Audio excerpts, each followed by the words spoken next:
लंबोदर का अर्थ होता है लंबा उदर यानी कि बड़ा पेट। भगवान गणेश का बड़ा पेट हमें यह दर्शाता है कि हमें अपने क्रोध को पेट में दबा कर रखना चाहिए, क्योंकि क्रोध की अग्नि संपूर्ण विनाश करने वाली होती है। क्रोधासुर को भी उसके क्रोध का दंड देने के लिए ही भगवान गणेश ने लिया ये लंबोदर अवतार। बात उस समय की है जब समुद्र मंथन में निकले अमृत कलश के लिए असुर देवताओं से लड़ाई करने लगे। तब भगवान विष्णु ने मोहिनी अप्सरा का रूप धारण किया। उनके मोहिनी रूप को देखकर सभी राक्षसों का ध्यान उनकी तरफ चला गया। मोहिनी रूप ऐसा था जिसे देखकर दानव तो क्या, स्वयं भगवान शिव भी उन पर मोहित हो गए।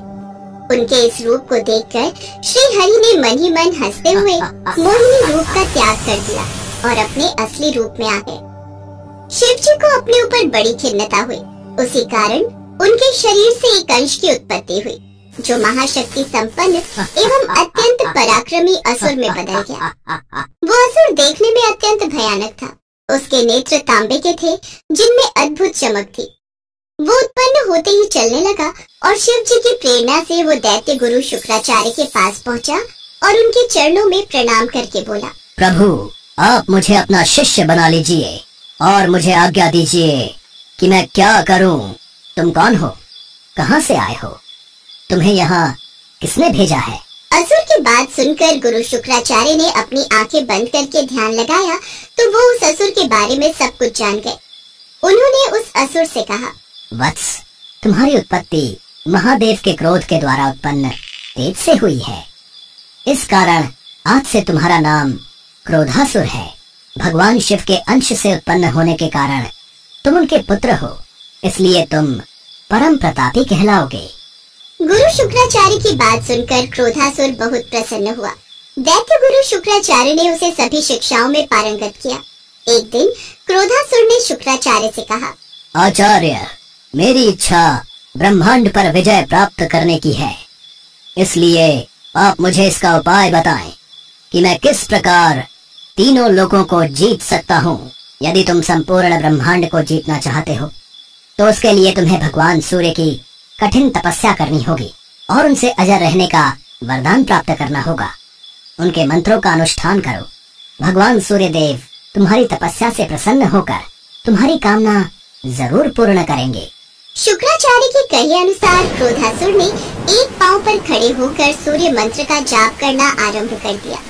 कई वर्षों तक वो गर्मी, सर्दी, बरसात आदि ऋतुओं की परवाह किए बिना निराहार खड़ा रहा। उसकी दृष्टि आकाश की ओर लगी रही। मन में भगवान शिव की भक्ति और जिह्वा पर सूर्य मंत्र था। उसकी ऐसी कठिन तपस्या को देखकर भगवान सूर्य उत्पन्न हुए और क्रोधासुर के मांगे वरदान को तथास्तु कहकर अंतर्ध्यान हो गए। सूर्य देव के वहां से चले जाने पर क्रोधासुर प्रसन्न होकर अपने घर लौटा। गुरुदेव, मेरा प्रणाम स्वीकार कीजिए। आपके शिष्य को सूर्य देव से वो सभी वरदान प्राप्त हो चुके हैं जिनसे मैं पूरे ब्रह्मांड को जीत सकता हूँ। ये तो बहुत ही प्रसन्नता का विषय है पुत्र।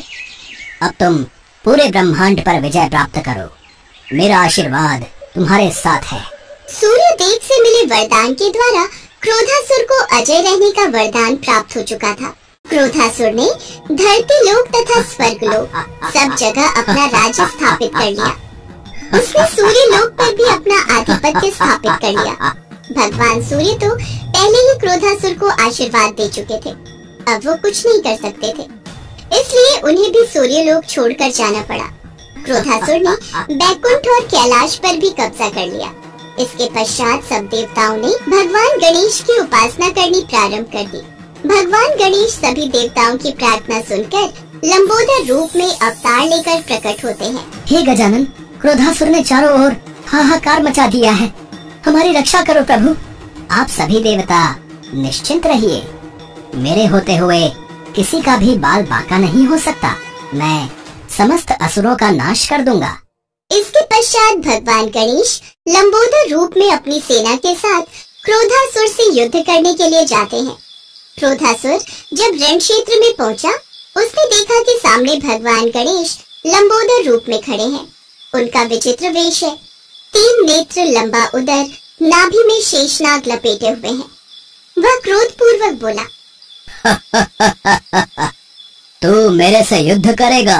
आज तो तू मौत से नहीं बच पाएगा। भगवान लंबोदर क्रोधासुर की बात सुनकर मुस्कुरा देते हैं।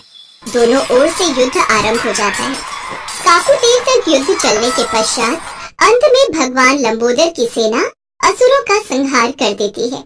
क्रोधासुर अब भगवान लंबोदर के सामने हार मान लेता है। मुझे क्षमा कर दो प्रभु, मैं आपको पहचान नहीं पाया। मुझे क्षमा दान दो।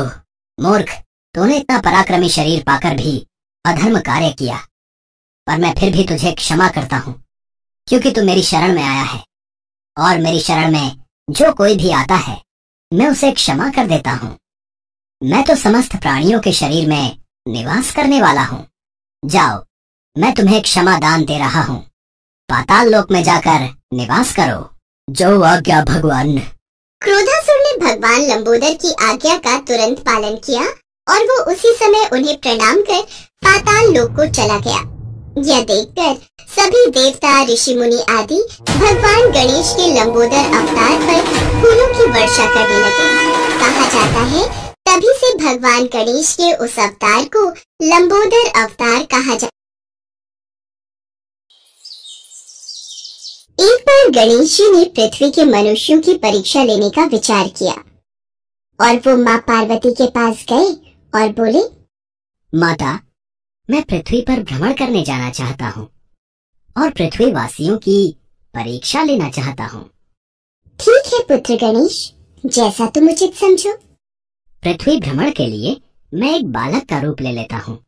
बाल गणेश को तो लीला धरनी थी, इसलिए उन्होंने एक बालक का रूप बना लिया और अपने एक हाथ में चम्मच में दूध ले लिया और दूसरे हाथ में एक चुटकी चावल ले लिए और गली गली घूमने लगे। वो साथ ही साथ आवाज लगाते चले जा रहे थे, मेरे पास ये दूध और चावल है, क्या कोई मेरे लिए इस सामग्री की खीर बना देगा?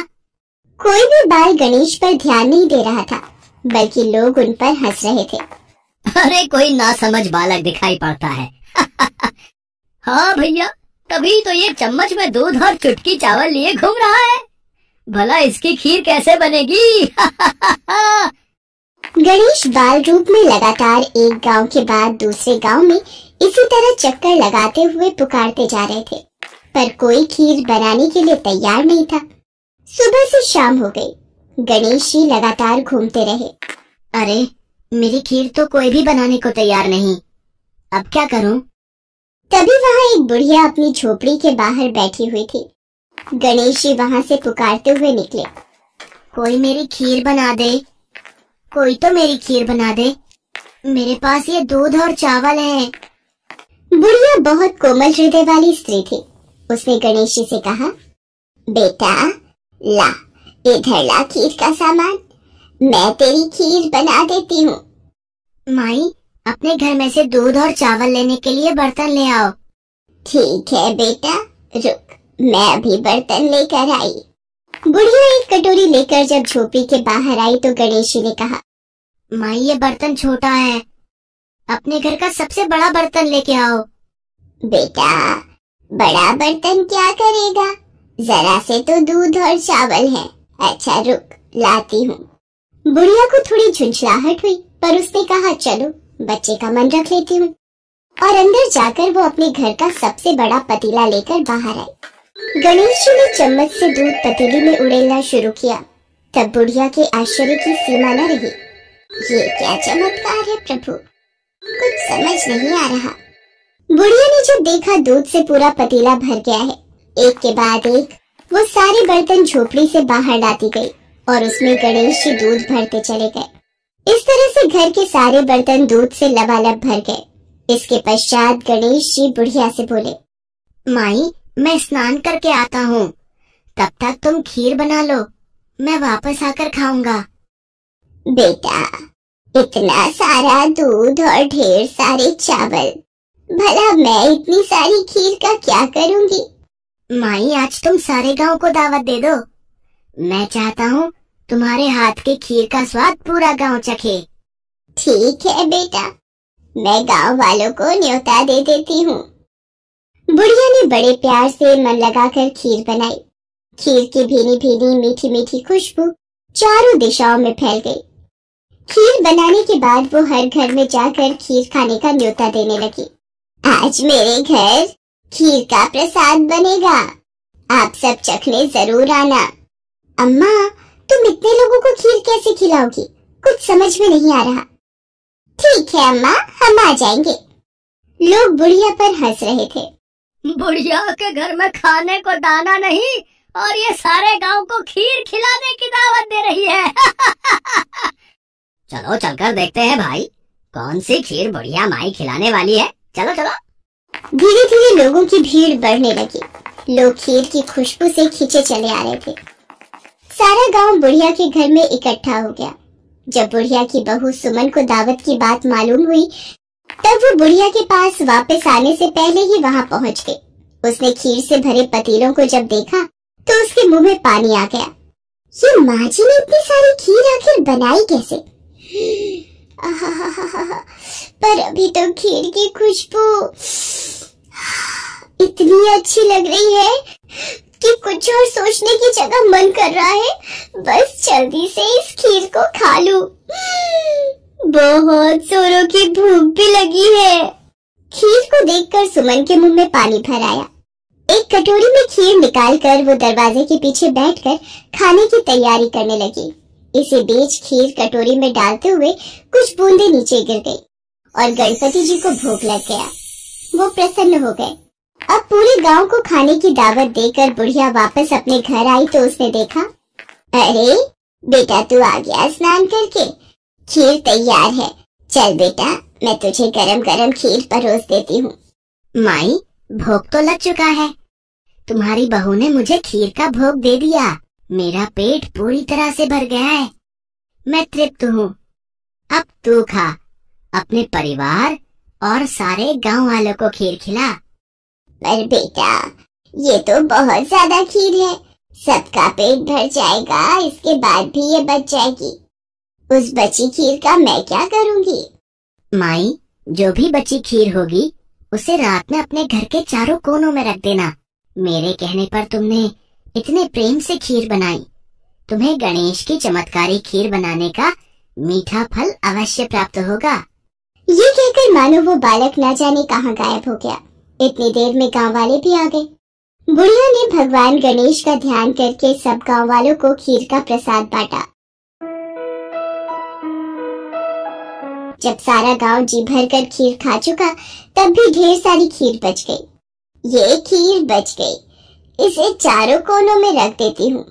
अगली सुबह बुढ़िया जब सोकर उठी, हे गणेश, हे गजानन, गणपति महाराज, ये मैं क्या देख रही हूँ? पतीलों में खीर के स्थान पर हीरे जवाहरात और मोती भर गए हैं।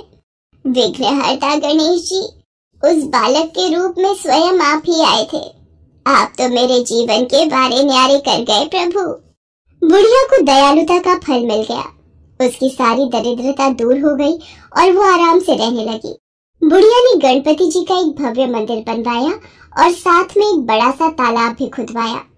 इस तरह उसका नाम दूर दूर तक प्रसिद्ध हो गया। उस जगह वार्षिक मेले लगने लगे। लोग गणेश जी की कृपा प्राप्त करने के लिए उस स्थान पर पूजा करने और मान्यताएं मानने के लिए आने लगे। भगवान गणेश को विघ्नहर्ता और सुखकर्ता कहा गया है। वो अपने भक्तों के जीवन की सारी कठिनाइयों को दूर करके सुख, शांति, समृद्धि और वैभव प्रदान कर